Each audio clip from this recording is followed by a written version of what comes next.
میرا چھٹا سوال یہ ہے کہ زید صحابی رسول حضرت ابو جحیفہ رضی اللہ تعالیٰ عنہ کے والے سے کہتا ہے کہ حضرت ابو جحیفہ رضی اللہ تعالیٰ عنہ کے دل میں شیخین کریمین یعنی حضرت سیدنا ابوبکر صدیق اور حضرت سیدنا عمر فاروق رضی اللہ تعالیٰ عنہما کا بغض تھا، اور اس حوالے سے وہ یہ کہتا ہے کہ حضرت علی یہ سمجھتے تھے کہ معاذ اللہ حضرت سیدنا ابو جحیفہ کے دل میں حضرت ابوبکر اور حضرت عمر کا بغض ہے۔ نوواں سوال یہ ہے کہ بکر حضرت مولا کائنات مولا علی پاک کے لیے کہتا ہے کہ انہیں رسول اللہ کا بھائی نہیں کہنا چاہیے۔ بسم اللہ الرحمن الرحیم، الصلاۃ والسلام علیک یا رسول اللہ وعلی آلک و اصحابک یا حبیب اللہ۔ مفتی حنیف قریشی صاحب کے مفتیان دعوت اسلامی اب میدان میں نکلیں کے عنوان سے ان کے چینل پر ایک بیان لگا جو سنا، جس میں حنیف قریشی صاحب نے کچھ 11 سوالات کیے اور کہا کہ دارالافتاء اہل سنت سے ان کے جوابات مطلوب ہیں۔ اس پر ان کے جوابات بھی میں آپ احباب کے سامنے رکھتا ہوں اور کچھ ضروری گزارشات جو حنیف قریشی صاحب سے اور ان کے فالوور سے بھی کرنا چاہتا ہوں۔ حنیف قریشی صاحب شروع دن سے لے کر آج تک اہل سنت و جماعت میں انتشار اور افتراق کی کیفیات کو بڑھاوا دیتے آ رہے ہیں۔ یہ مسئلہ جس پر سوشل میڈیا پہ ان کا مناظرہ مفتی زاہد نعمانی صاحب سے چل رہا ہے، اس میں بھی سب سے پہلے حنیف قریشی صاحب نے ہی ڈاکٹر صاحب کی تقریر کا ایک جملہ کہ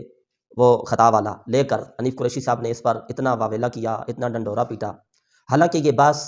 عوام میں لانے کی بحث نہیں تھی، علماء کرام کے مابین کا مسئلہ تھا۔ عوام کے سٹیجوں پر اسے لایا جانا انتشار اور افتراق کے سوا اور کچھ بھی نہیں ہے۔ ذرا وہ عوام جو ابتدائی باتوں کو نہیں جانتے، ان کو اجتہاد کا معنی بتانا، پھر خطائے اجتہادی، پھر یہ ساری باتیں جو ہیں یہ بتانا مشکل ہو جاتی ہیں۔ اور پھر حنیف قریشی صاحب کا طریقہ کار بھی یہ ہے کہ عوامی مقدمات بول کر اور ایسے جملے بول کر کہ جس سے عوام جو ہے نا امپریس ہوتی ہے، اس طرح کے دلائل دے کر عوام کو اپنے ساتھ لگانے کی کوشش کرتے ہیں، جبکہ علماء ان باتوں کو جانتے ہیں کہ کچھ جملے صرف جذبات سے کھیلنے کے لیے ہوتے ہیں، عوام میں وہ بولے جاتے ہیں، حقیقت میں جو کتابوں میں مسائل ہیں وہ اس کے مطابق نہیں ہوتے۔ تو حنیف قریشی کا جو طریقہ واردات ہے وہ یہی ہے کہ وہ عوامی جملے اور عوامی جذبات سے کھیلنے والی باتوں کو استعمال کر کے عوام کے جذبات سے کھیلتے ہیں۔ انہی میں ایک یہ چیز بھی ہے کہ خطائے اجتہادی کو انہوں نے قرار دیا کہ یہ توہین اور گستاخی ہے۔ پھر قریشی صاحب چونکہ خالی مقرر ہیں اور عوامی جملے بولتے ہیں تو وہ بولتے عوام کو سمجھ نہیں آتی، لیکن اب جب انہوں نے سوشل میڈیا پہ مناظرہ شروع کیا نا، تو انہوں نے اب یہ مان لیا ہے کہ خطائے اجتہادی اگر کسی سے ہو اور اس کی نسبت اس کی طرف کرنا، یہ جو ہے اس کی توہین اور تنقیص شان نہیں ہے۔ اب اتنی بات رہ گئی ہے، قریشی صاحب کا یہ کہنا ہے کہ کسی سے خطائے اجتہادی نہیں ہوئی ہے اور پھر اس کی طرف نسبت کرنا یہ تنقیص شان ہے، جبکہ حقیقت بات یہ ہے کہ یہ موقف تو جلالی حضرات کا بھی یہی ہے کہ اگر نہیں ہوئی ہے تو پھر اس کی نسبت کرنا۔ یہ جو آپ کو ان 11 سوالات میں زاہد نعمانی صاحب کا کلپ دکھایا نا، انہوں نے کلپ کاٹ کے دکھایا ہے، پورا جملہ ان کا یہ نہیں ہے۔ ان کا پورا جملہ یہ ہے کہ اجتہادی مسائل میں، یعنی مسئلہ اجتہادی ہے، اجتہادی مسئلے میں اگر کسی کی طرف خطائے اجتہادی کی نسبت بھی کر دی جائے تو اس کی توہین نہیں ہوگی۔ تو یہ آدھا جملہ انہوں نے جو ہے نا کاٹ کے لگایا ہے، قط و برید سے کام لیا ہے اور دجل و فریب سے کام لیا ہے، ورنہ ان کا یہ موقف نہیں ہے۔ چلو اب زیادہ سے زیادہ یہ اختلاف اتنا رہا کہ قضیہ فدق میں حضرت بی بی پاک رضی اللہ تعالی عنہا سے خطائے اجتہادی ہوئی یا نہیں ہوئی۔ اب جو کہہ رہے ہیں ہوئی، وہ یہ نہیں کہہ رہے کہ نہیں ہوئی تو ہم نسبت کر رہے ہیں تو اس کو توہین نہ سمجھا جائے، بلکہ ان کا یہ موقف ہے کہ ہمارے پاس دلائل ہیں، قریشی صاحب آئیں بیٹھ کے بات کرتے ہیں کہ ہوئی تب ہم نسبت کر رہے ہیں، اور یہ قریشی صاحب بھی مان رہے ہیں اگر ہوئی ہو اور پھر نسبت کی جائے تو اس میں کوئی تنقیص شان نہیں ہے، یہ قریشی صاحب کو تسلیم کر رہے ہیں۔ اب یہ اتنا بڑا مسئلہ نہیں تھا، علماء کے مابین کی ایک بحث تھی جس کو عوام میں لایا اور پھر بڑھتے بڑھتے انتشار کی کیفیت یہاں تک پہنچی۔ یہ حنیف قریشی صاحب کا پرسوں کا جو کلپ 11 سوالات کی روشنی میں جو بنایا انہوں نے اور 11 سوالات کیے، یہ سن کے میں تو اس نتیجے پہ پہنچا ہوں، ذاتیات پہ حملہ کرنے کی عادت نہیں ہے، نہ کرنا چاہتا ہوں، لیکن یہ کلپ سن کے میں اس نتیجے پہ پہنچا ہوں کہ ہمارے یہاں نا ایک مخصوص قوم کو قریشی کہا جاتا ہے۔ قریشی صاحب کے یہ 11 سوالات دیکھ کر عوام کے جذبات سے کھیلنے والی یہ صورت اختیار کر رہے ہیں، دیکھ کر تو مجھے یہ لگتا ہے کہ وہ جو مخصوص قوم ہے نا، شاید کہ قریشی صاحب پتہ نہیں اسی قوم سے ہیں، ورنہ اس طرح کی لڑائی ہمارے ہاں جو ہے نا جی، جو سمجھدار قسم کے لوگ ہوتے ہیں، بھلے وہ عالم نہ بھی ہوں، اس طرح کی لڑائی وہ نہیں لڑتے۔ اس طرح کے جھوٹ، اس طرح کے دجل، اس طرح کے فریب، اس طرح کے الزامات جھوٹے، وہ ہمارے ہاں سمجھدار قسم کے وہ لوگ جو عالم نہیں ہیں وہ بھی نہیں لگاتے ہیں۔ بہت سے سوالات کیے قریشی صاحب نے، میں ہوش و آواز سے اور بڑے سکون کے ساتھ قریشی صاحب ہوں یا ان کے فالورز میں سے کوئی بھی شخص ہو، ان کو یہ دعوت پیش کرتا ہوں کہ اگر کوئی بندہ ان 11 سوالات پر بیٹھ کے ہم سے بات کرنا چاہے تو بڑے اچھے ماحول میں بیٹھ کے ہم بات کرنے کے لیے تیار ہیں کہ یہ 11 کے 11 سوالات میں سے 9 سوال آپ کے دجل و فریب،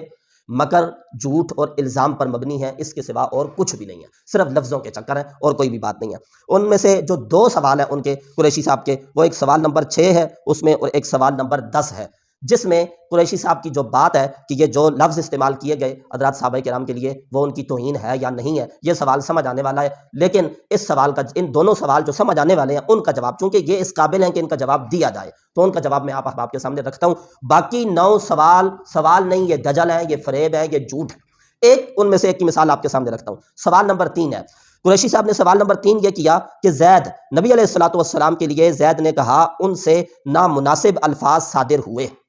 یہ قریشی صاحب کا جملہ ہے۔ آپ پھر دوبارہ جو ہے نا ہمارا یہ ویڈیو بیان سننے کے بعد قریشی صاحب کا وہ سن سکتے ہیں۔ قریشی صاحب کہہ رہے ہیں کہ زید نے نبی علیہ الصلوۃ والسلام کے لیے کہا ان سے نامناسب الفاظ صادر ہوئے۔ آگے حضرت کنز العلماء ڈاکٹر اشرف آصف جلالی صاحب کی جو ویڈیو لگائی ہے اس میں یہ الفاظ نہیں ہیں، اس میں کیا الفاظ ہیں وہ میں سارے آپ کے سامنے پڑھتا ہوں۔ قریشی صاحب نے ویڈیو لگائی ہوئی ہے ڈاکٹر صاحب کی، پھر دیکھ لیں۔ جلالی صاحب اس میں کہہ رہے ہیں تیسرے مرحلے میں وہ جواب دینے کی جو صورتحال ہے جہاں کچھ نامناسب الفاظ بھی بولنا مناسب ہو جاتا ہے، جس طرح کے رب ذوالجلال کے لحاظ سے میں نے بخاری شریف سے رسول پاک صلی اللہ علیہ وسلم کی یہ حدیث پیش کی، کیا مجبوری ہے یہ بولنے کی کہ وہ آور نہیں، وہ کانا نہیں، مگر یہ لفظ سب سے بڑے توحید پرست حضرت محمد صلی اللہ علیہ وسلم نے بولے ہوئے ہیں اور بخاری میں حدیث ہے، ہم نے اس کا حوالہ دیا ہوا ہے۔ آپ مجھے ایمان سے بتائیں اس پورے جملے میں جو قریشی صاحب نے خود بطور دلیل لگایا ہے اپنے بیان میں، اس میں کہاں ہے کہ جلالی صاحب نے نبی علیہ الصلوۃ والسلام کے لیے یہ کہا کہ ان سے نامناسب الفاظ صادر ہوئے؟ ایسا نہیں ہے، یہ دجل سے کام لے رہے ہیں، یہ فریب سے کام لے رہے ہیں۔ جہاں لفظ نامناسب بولا اس کے دائیں بائیں کے جملے دیکھیں، انہوں نے یہ کہا ہے کہ کچھ نامناسب الفاظ بھی بولنا مناسب ہو جاتا ہے،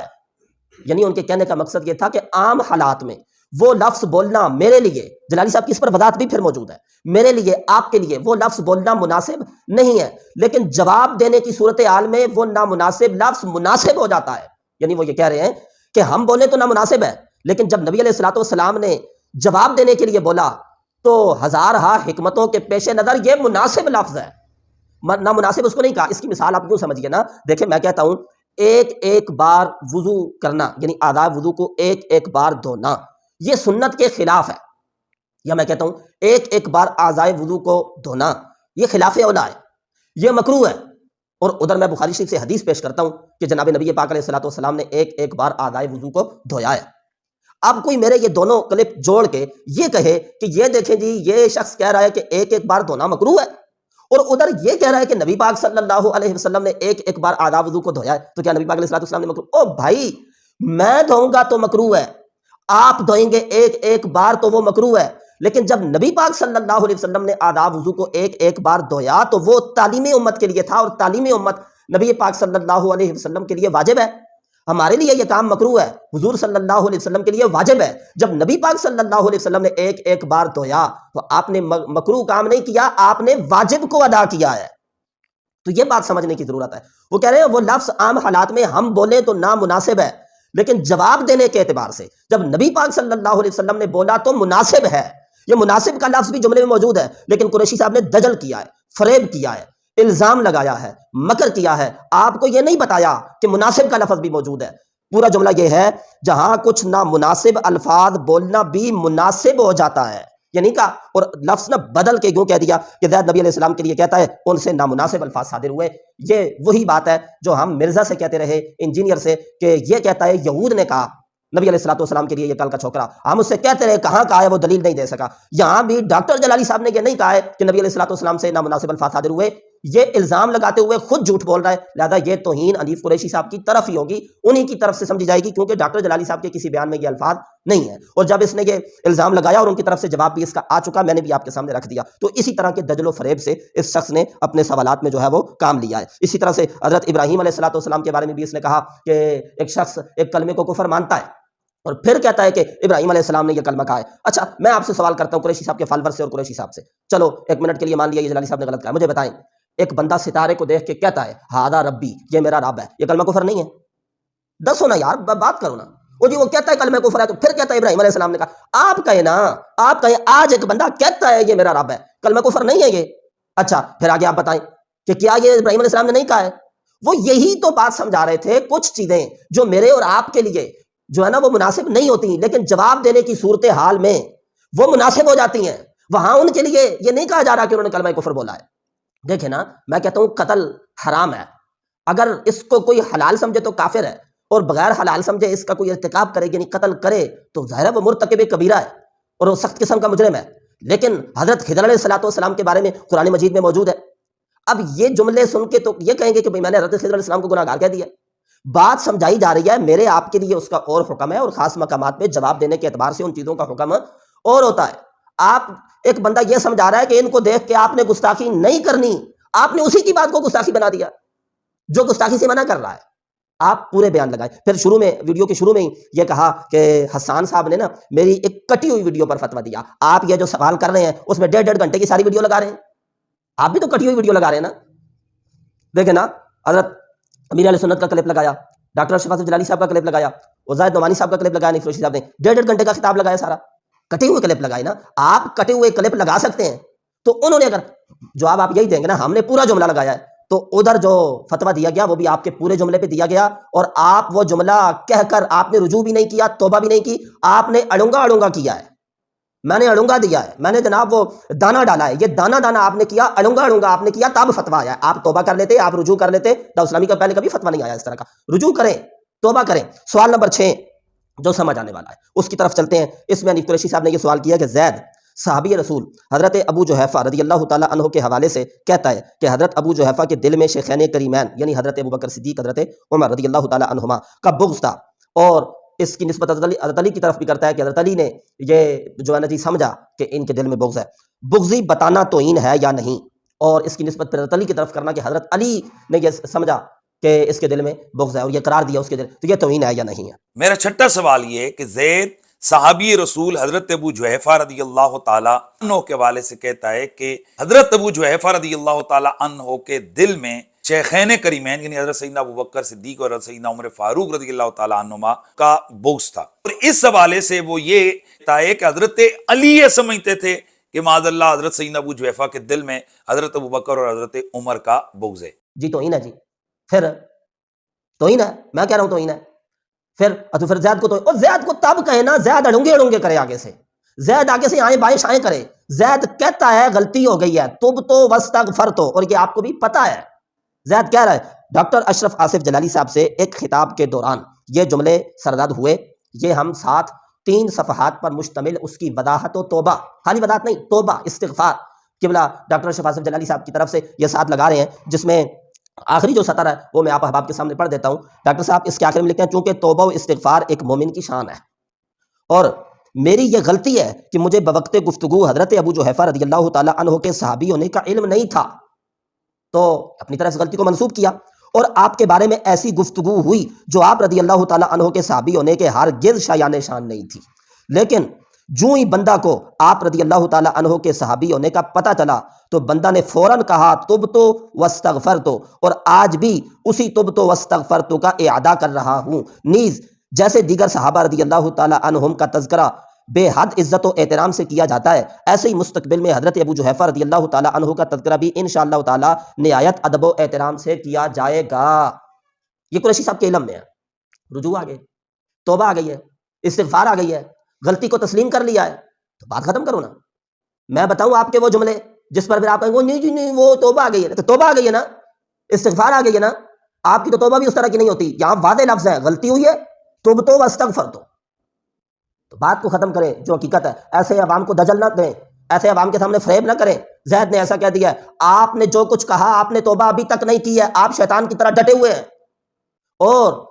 بجائے اس کے کہ آپ اپنی غلطیوں کا ازالہ کریں، آپ نے ان صاف ستھرے لوگوں پر الزام لگانا شروع کر دیے ہیں جنہوں نے ساری زندگی صحابہ کرام کی عزت و احترام کا درس دیا ہے، جن کی وجہ سے آپ حضرت امیر معاویہ رضی اللہ تعالیٰ عنہ کے بارے میں روز ہلکے جملے بولتے ہیں، اور ان کی وجہ سے آپ کو پھر رجوع کرنا پڑتا ہے۔ تو آپ اس مسئلے سے تنگ آ کر کے روز ہی یہ جناب ایسا کوئی نہ کوئی معاملہ کرتے ہیں کہ مجھے رجوع کرنا پڑتا ہے، لہذا اب میں ان پر الزام لگاؤں گا، تو یہ تو سمجھدار اور اعلیٰ ظرف لوگوں کا طریقہ کار نہیں ہوتا۔ پھر انہوں نے ایک اور سوال نمبر 9،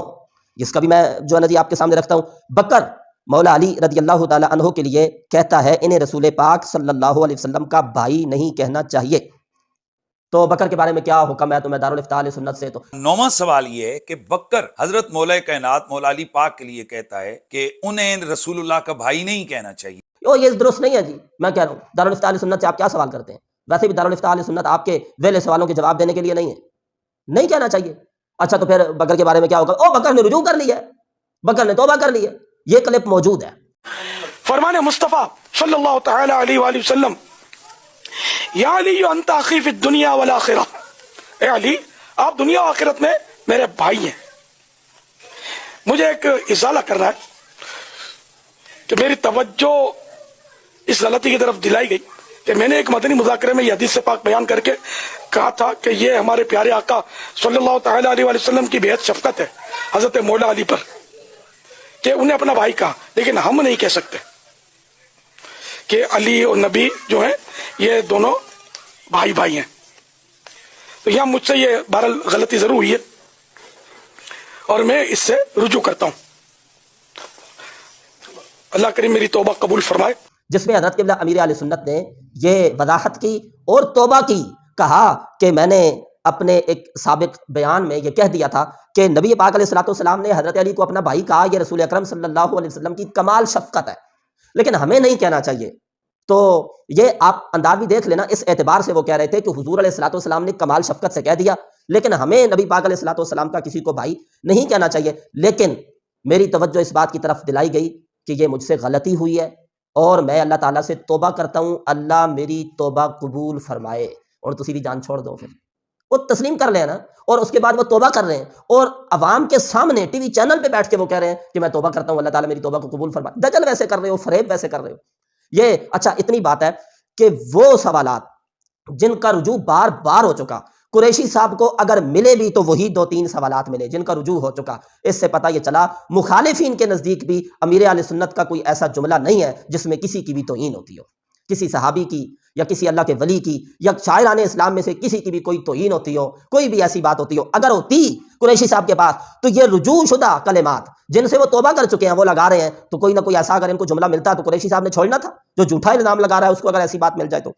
سوال نمبر 10 کی طرف جاتے ہیں، اس میں بھی جو ہے نا قریشی صاحب نے جھوٹ کا سہارا لیا ہے اور دجل و فریب کیا ہے۔ کہتے ہیں جی بکر نے صحابی رسول جہجہ غفاری رضی اللہ تعالی عنہ کی کئی کتب کے اندر، اچھا پہلے تو یہ بھی جھوٹ بول رہے ہیں، کہتے ہیں کئی کتب کے اندر، نہیں بھائی یہ ایک کتاب کے اندر یہ مسئلہ ہوا تھا، کئی کتب کے اندر شدید ترین گستاخی اور توہین کی، لکھا کہ وہ بد نصیب خبیث النفس شخص۔ اچھا بعد میں جب بکر کو اس بارے میں کہا گیا تو صرف ایک مرید نے وضاحت کر دی، کیا توبہ نہیں بنتی تھی؟ میرا دارالفتاء اہل سنت سے 10واں سوال یہ ہے کہ بکر نے ایک صحابی رسول حضرت سیدنا جہجہ غفاری رضی اللہ تعالی عنہ کی کئی کتب کے اندر شدید ترین گستاخی اور توہین کی اور لکھا کہ ان کے لیے کہ وہ بد نصیب اور خبیث شخص، یعنی ان کو بد نصیب اور خبیث النفس شخص قرار دی۔ بکر کی جب اس کی طرف توجہ دلائی گئی تو بکر کے ایک مرید نے صرف اس چیز کی وضاحت کر دی، کیا بکر کے لیے صحابی رسول کی یہ سری بے ادبی اور گستاخی کرنے پر توبہ نہیں بنتی تھی، اور بکر نے اتنا عرصہ گزرنے کے باوجود بھی اپنے اس کیے گئے عمل پر توبہ نہیں کیے، تو بکر کے لیے شرعی حکم کیا ہے؟ جھوٹ بولتے ہو، دجل کرتے ہو، فریب کرتے ہو، امیر اہل سنت نے خود توبہ کی ہے۔ وہ نہیں جی نہیں، اچھا اس میں نا کوئی قریشی صاحب کا فالور کہہ سکتا ہے وہ جی وہ قریشی صاحب کے علم میں نہیں تھا، اگر رکو ذرا، ٹھہرو ذرا، یہ قریشی صاحب ہی ہیں آپ کے، ذرا ان کا یہ بیان سنیں۔ اور امیر دعوت اسلامی جناب الیاس ستار قادری صاحب کی کتابیں جس میں ان سے حضرت جہجہ غفاری جیسے جلیل القدر صحابی کے بارے میں ایسے غلط لفظ لکھے گئے کہ خبیث اور پلید اور اس قسم کے لفظ، بعد میں جب انہیں بتایا گیا تو یہ 1.5 لاکھ سے زیادہ کتابیں چھپی ہوئی تھیں، انہوں نے ٹیلی ویژن پہ اوپر آ کر معافی مانگی اور توبہ کی، اور ان کے جتنے باقی حضرات ہیں ان سب کو اس بات کا پتہ ہے۔ اس میں یہ کہہ رہے ہیں کہ دعوت اسلامی کے جو امیر ہیں حضرت مولانا الیاس ستار قادری رضوی ضیائی صاحب، ان سے غلطی ہوئی صحابی رسول حضرت جہجہ غفاری کے حوالے سے، پھر انہوں نے ٹی وی چینل پہ آ کے توبہ کی، یہ آپ کے قریشی صاحب کہہ رہے ہیں۔ تو جب آپ کو معلوم ہے ٹی وی چینل پہ آ کے توبہ کر لی ہے، اور پھر خالی مرید نے وضاحت نہیں دی بلکہ ان کی طرف سے یہ کہا گیا کہ یہ جب اس کتاب کا نیا ایڈیشن ہوگا تو اس کو نکالا جائے گا جملے کو، اور پہلے جو شائع ہو چکا تو اس کا بار بار اعلان کیا گیا۔ امیر اہل سنت کی طرف سے یہ حکم ہوا کہ تمام اجتماعات میں 3 ہفتے لگاتار اس کا اعلان کیا جائے، ہر اجتماع میں، پوری دنیا میں آپ کو معلوم ہے اجتماع ہوتا ہے، جہاں ان کا وہ رسالہ پہنچتا ہے نا تو وہاں پوری دنیا میں اجتماع ہوتا ہے جمعرات کے دن ان کا، تو انہوں نے کہا ہے 3 ہفتوں میں لگاتار اس بات کا اعلان کیا جائے اور یہ بات پڑھ کے سنائی جائے کہ یہ جو لفظ لکھے گئے یہ غلطی سے لکھے گئے، یہ جو حضرت جہجہ غفاری رضی اللہ تعالی عنہ ہے ان کا صحابی ہونا علم میں نہیں تھا، اور جس پر پھر توبہ کی گئی، رجوع کی گئی، استغفار کی گئی، یہ سارا کچھ کیا گیا. تو آپ اس طرح کے الزامات لگا کے رجوع کیا ہوا ہے جن معاملات میں وہ کر کے، تو آپ کیا وہ حضرت ابو بکر صدیق رضی اللہ تعالیٰ عنہ کے حوالے سے جو یہ جملے بول رہے ہیں کہ اکیلے راوی تھے، غلطی ہو سکتی تھی تو فلان تھا تو خطا ہو سکتی تھی، آپ دوسروں کو خطائی کہتے خود خطائی بن گئے ہیں. آپ خود خطائی بن گئے ہیں جن کے اوپر پوری امت کا اجماع اور اتفاق ہے اہل حق کا کہ حضرت ابو بکر صدیق رضی اللہ تعالیٰ عنہ اس مسئلے میں حق اور ثواب پر تھے. اس میں آپ خطا کی نسبت بار بار ان کی طرف کر کے آپ خود خطائی ہو رہے ہیں اور پھر الزام لگا رہے ہیں. اس طرح سے آپ دوسروں پر الزام لگا کے، جھوٹے الزام لگا کر دجل و فریب سے آپ عوام کو کیا بتانا چاہتے ہیں؟ آپ کے ان سوالات کو سن کر نا تو میرے ذہن میں ایک اور بات آئی. میں نے کہا ٹھیک ہے، ہم بھی دارالافتاء اہل سنت سے ان میں سے جو یہ 2-3 سوال جن کے میں نے جواب آپ کے سامنے رکھے ہیں، ہم بھی ریکویسٹ کریں گے کہ جی اس کا جواب دیں، کیونکہ جواب تو موجود ہے اس کا کہ دجل و فریب ہے، وہ بھی یہی جواب دیں کہ دجل و فریب پر مبنی ہے، جواب دیں. لیکن میں نے یہ سوچا پہلے قریشی صاحب سے بھی ایک ریکویسٹ ہم کرتے ہیں. اگر قریشی صاحب ہماری اس ریکویسٹ پہ عمل کر لیتے ہیں تو میں انشاءاللہ العزیز پھر ویڈیو بیان میں دارالافتاء اہل سنت سے بھی ریکویسٹ کروں گا کہ اس کے جواب دیں. ابھی ہم نہیں ریکویسٹ کرتے، بالکل دارالافتاء اپنے کام سے کام رکھے. اس طرح کے بیہودہ سوالات کے جواب دینے کی ہم گزارش کرتے ہیں، کوئی ضرورت نہیں. کوئی صاحب کہتے ہیں جی لاکھوں لوگ ہیں جن کا تعلق دعوت اسلامی کے ساتھ ہے، وہ پریشان ہے. جھوٹ بولتے ہو. لاکھوں لوگ ہیں جن کا تعلق دعوت اسلام، چلو ایک بات تو آپ نے مانی نا، دعوت اسلامی کے ساتھ لاکھوں لوگوں کا تعلق ہے، یہ بات سچی ہے. حقیقت میں آپ کے نام لینے والے، صرف جو آپ کے نام کو جانتے ہیں، اتنے نہیں ہیں جتنے دعوت اسلامی کے دنیا بھر میں خالی عہدیدار ہیں. یہ سچی بات ہے. اور پھر آپ نے کہا لاکھوں لوگ جن کا تعلق دعوت اسلامی سے ہے وہ پریشان. کوئی پریشان نہیں، کوئی پریشان نہیں ہے. حالانکہ ہمارا تعلق دعوت اسلامی سے نہیں ہے، میں دعوت اسلامی کا آدمی نہیں ہوں، لیکن ہم کوئی پریشان نہیں ہیں. امیر اہل سنت کے جو معاملات ہیں وہ کھلی کتاب کی طرح ہے. آپ سے پریشان ہے، آپ انتشار اور افتراق کی کیفیات کو بڑھاوا دینا خدا کے لیے بند کریں. ہماری آپ سے یہ ریکویسٹ ہے، ہم دارالافتاء اہل سنت سے یہ مطالبہ کریں گے کہ ان سوالات میں سے جو صحیح سوال ہے، جو دجل فریب کو چھوڑے جو صحیح سوال ہے ان کے جواب دیں آپ. لیکن پہلے آپ یہ وعدہ کریں کہ آپ دیہاتیوں کی طرح گالیاں نہیں دیں گے. پھر آپ گالی گلوچ نہیں کریں گے. آپ قریشی صاحب کے فالورز کہیں گے یہ تو عجیب مطالبہ جی آپ کا قریشی. او قریشی صاحب نا گالیاں دیتے ہیں. قریشی صاحب کا جس سے اختلاف ہوتا ہے اسے گندی گندی گالیاں دیتے ہیں جو علماء کی شان کے خلاف ہے. اور علماء کا یہ طریقہ کار نہیں ہوتا. یہ نہ چاہتے ہوئے ہم قریشی صاحب کے چند اقوال دریں آپ کے سامنے رکھ رہے ہیں. یہ خبیث ہے اس کو کہ تو پاگل ہے، میں پاگل نہیں ہوں. یہ پلیت آدمی، کمینے، تم بک بک کر رہے ہو جو اندر کیا گند بھرا ہوئے. تو عالم ہے، تو عالم ہے، تو پلیت آدمی. تو کھوتی کا سر مفتی ہے اور تیرے سر پہ پتہ نہیں وہ انگلینڈ کے کسی وہ حرام وہ سور کے بچے کی میرے خیال میں کھال کی بنی ہوئی ٹوپی تو نے پہنی ہے. اور میں سمجھتا ہوں یہ اسی کا فیض ہے کہ تیرے دماغ میں کیڑے گھسے ہوئے تیرے لیے ہمارے پاس اور تیرے جیسے اور ان کتوں کے لیے. بغیرت پلیت ہے اور پلیت چپ. تیرا تو جاہل آدمی جبڑیاں مارتا ہے جو منہ میں آتا ہے اور تیرا دماغ اس وقت ساتھ ہے جب یہ تو بک بک کر رہا تھا. یہ تو میری پترو سارا اس وقت میں تیرا دماغ ٹھیک کروں گا. تو بغضی ہے، سب تو بھونکتا بک بک کرتا ہے. میں یہاں جو آ کر بیٹھا ہوں میں تیرے جیسے کتے سے مخاطب ہوں اور جو تیرے جیسے کتے اور بھی بھونکیں گے. تجھے یہ بتا دوں یہ جو تو کتا بھونک رہا ہے نا، زبان تیری جو لمبی ہو چکی ہے 1.5 گز، ہم اس کو گدی سے نکالنا بھی جانتے ہیں. تجھے ابھی اندازہ نہیں ہوا ہے کہ ہم کون ہیں اور ہمارا انداز کیا ہے. یہ اقوال دریں نا یہ قریشی صاحب نے کتوں کی لڑائی میں نہیں کہے ہیں، یہ علماء کو کہے ہیں. ظاہر ہے قریشی صاحب کتے تو نہیں لڑاتے، تقریریں کرتے ہیں اور ان کے اختلافات علماء سے ہیں، تو یہ علماء کو کہے ہیں. آپ کا جس سے اختلاف ہوگا آپ اس کو اس طرح سے کہیں گے. یہ طریقہ کار ہے. اس لیے آپ دعوت اسلامی کے مفتیوں کو کہنا چاہتے ہو آؤ میدان میں. او پاپا وہ میدان میں ہے، پر جس میدان میں آپ ہیں نا اس میدان میں شریف لوگ نہ کبھی اترے نہ کبھی اتریں گے. جس میدان میں آپ بلانا چاہتے ہیں اور جس میدان میں شریعت کا کام ہوتا ہے تو وہاں دعوت اسلامی کے مفتیان کرام چینل پہ بیٹھ کے یوں کر کے بات کر رہے ہیں. انداز ان کا شریفانہ ہے، اس واسطے کہ علماء کرام کا انداز شریفانہ ہی ہوتا ہے. تو یہ باتیں دیکھ کر، اس طرح کے دجل و فریب پر مبنی سوالات دیکھ کر تو ذہن تو بہت کچھ کہتا ہے کہ یہ بھی کہا جائے وہ بھی کہا جائے. جس طرح قریشی صاحب کو غصہ آتا ہے نا تو پھر وہ مخالفین کو گالی گلوچ کرتے ہیں. تو ہمارے بھی ذہن میں بڑی باتیں آتی ہیں، لیکن بس اتنا ہی کہوں گا کہ تربیت مجبور کرتی ہے، ورنہ ایسا جواب دوں کہ سوال ہی پیدا نہ ہو. ہم ذاتیات پہ اتر کے بات نہیں کر رہے. جو ان سوالات کے درست جوابات تھے اور دجل و فریب کا پردہ تھا وہ ہم نے چاک کیا اور جواب آپ کے سامنے رکھے ہیں. اللہ تعالیٰ قریشی صاحب کو انتشار کو بڑھاوا دینے سے بچنے کی توفیق عطا فرمائے. وآخر دعوانا ان الحمد للہ رب العالمین.